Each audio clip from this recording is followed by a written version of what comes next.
Hello, Chris Green here with the Flood Insurance Guru. Today we're talking about repetitive loss properties, and how to get them removed from this list. If you haven't seen any of our other videos, go back and watch them or read our blogs on exactly what a repetitive loss property is. So how exactly do you go about getting this property removed from this list? Well, there are certain mitigation efforts that FEMA requires. What FEMA wants to see is the documentation of the funding sources of how these mitigation efforts were done, with the documentation of the actual mitigation that was done. When you submit these things and FEMA decides to remove it, it's still going to show up in the history of the repetitive loss property list, but it's not going to have that designation, which means it can have a significant impact on your flood insurance. Not because they're charging you more for repetitive loss properties, but sometimes if you don't take the right mitigation efforts, there can be additional increases in premiums.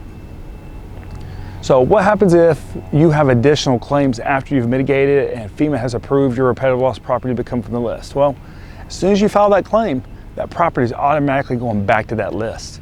So this is something you want to be careful about. If you're going to mitigate this property, if you're going to spend this money to really reduce the risk, you want to make sure it doesn't flood in the future. If it does, you want to make sure that you minimize the flooding so much that hopefully you can just pay out of your pocket for it, where it doesn't go back on this list, because it can be very difficult to get it removed. So this is how repetitive loss properties work and how to get them removed from the repetitive loss property list. So if you've got questions about repetitive loss properties, then make sure to visit our website, floodinsuranceguru.com. Go to our YouTube channel, our Facebook page, Flood Insurance Guru, where we do daily flood education videos. You can also give us a call, 205-451-4294. Remember, we have an educational background in flood mitigation, which means we can help you understand flood risk like this one right here. Your flood insurance and mitigating your property long term to help you minimize flood losses and flood premiums. Thank you.